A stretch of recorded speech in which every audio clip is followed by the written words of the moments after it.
ആദ്യം ഉണക്കമീൻ വൃത്തിയാക്കാം.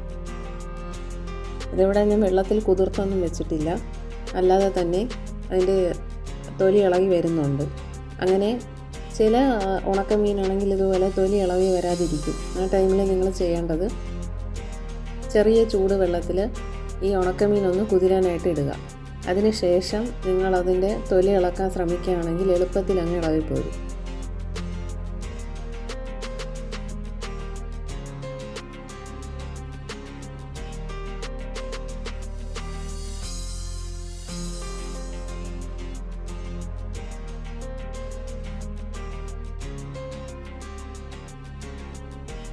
ഇതുപോലെ അതിൻ്റെ തൊലി ഇളക്കി മാറ്റിയതിന് ശേഷം ഇനി ഒരു 3-4 പ്രാവശ്യം വെള്ളത്തിൽ കഴുകി അതിൻ്റെ മണ്ണൊക്കെ കളയുക.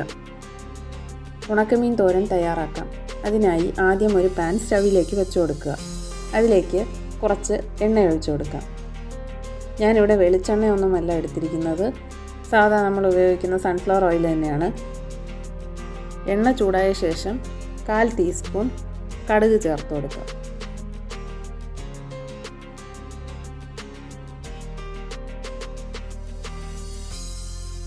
കടുക് പൊട്ടിത്തുടങ്ങിയ ശേഷം അതിലേക്ക് സവാള അരിഞ്ഞു വെച്ചിരിക്കുന്നത് നമുക്ക് ചേർത്ത് കൊടുക്കാം. ഞാനിവിടെ 3 മീഡിയം സൈസ് സവാളയാണ് എടുത്തിരിക്കുന്നത്, അത് തന്നെ മതിയാവും. അതിൻ്റെ കൂടെ തന്നെ 3 പച്ചമുളകും കുറച്ച് കറിവേപ്പിലയും ചേർത്ത് കൊടുത്തിട്ടുണ്ട്. പെട്ടെന്ന് വഴന്ന് കിട്ടാൻ വേണ്ടി കുറച്ച് ഉപ്പ് ചേർത്തിട്ടുണ്ട്.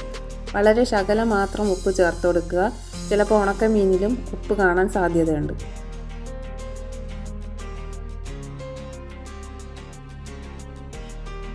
ഇനി നല്ലപോലെ വഴറ്റി കൊടുക്കാം. അതിനുശേഷം അടച്ചു വെച്ച് വേവിക്കാം.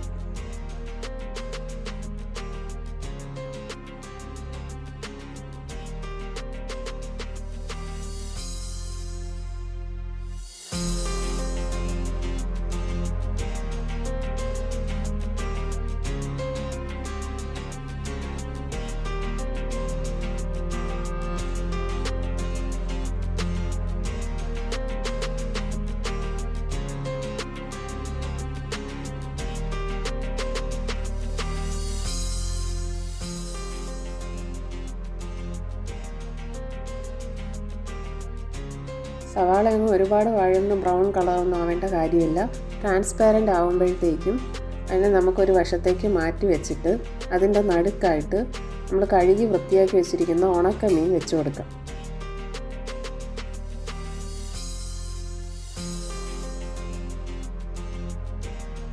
ഉണക്കമീൻ നടുക്ക് വെച്ചിട്ട് അതിൻ്റെ മീതെ ഈ സവാള നമ്മൾ ചേർത്ത് വെച്ച് കൊടുക്കുക. വെച്ച് കൊടുക്കുമ്പോഴേക്കും ആ ചൂട് കൊണ്ട് തന്നെ നല്ലപോലെ വെന്ത് കിട്ടും അകത്തുള്ള ഉണക്കമീൻ.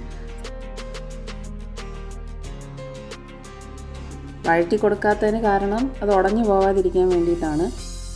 അതുകൊണ്ടാണ് ഇങ്ങനെ കൂട്ടി വെച്ച് വേവിക്കുന്നത്.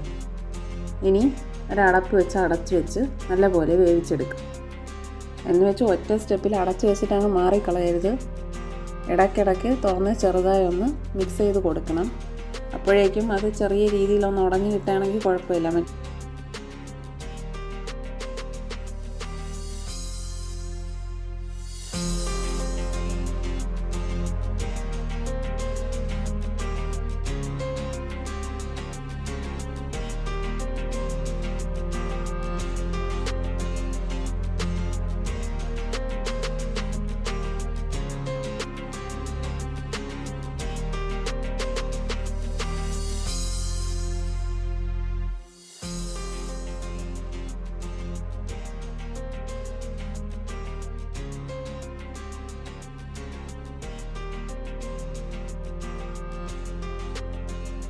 സവോളയും ഉണക്കമീനും നല്ലപോലെ വഴന്നു വന്നിട്ടുണ്ട്.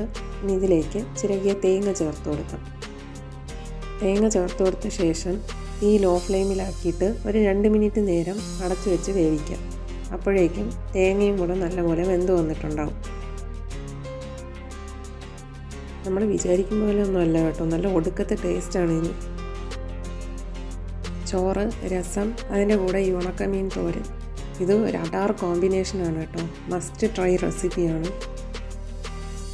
ഈ കുറച്ച് ഉണക്കമീൻ തോരൻ വെച്ചിട്ട് തന്നെ ഒരുപാട് ചോറ് കഴിക്കാൻ പറ്റും. വളരെ എളുപ്പത്തിൽ തയ്യാറാക്കാൻ പറ്റിയ ഉണക്കമീൻ തോരൻ്റെ റെസിപ്പിയാണ് ഞാനിവിടെ ഷെയർ ചെയ്തിരിക്കുന്നത്. നിങ്ങളെല്ലാവരും ഇത് വീട്ടിൽ ട്രൈ ചെയ്ത് നോക്കണം. നിങ്ങളുടെ വിലപ്പെട്ട അഭിപ്രായങ്ങൾ കമൻറ്റ് ബോക്സിലൂടെ അറിയിക്കണം.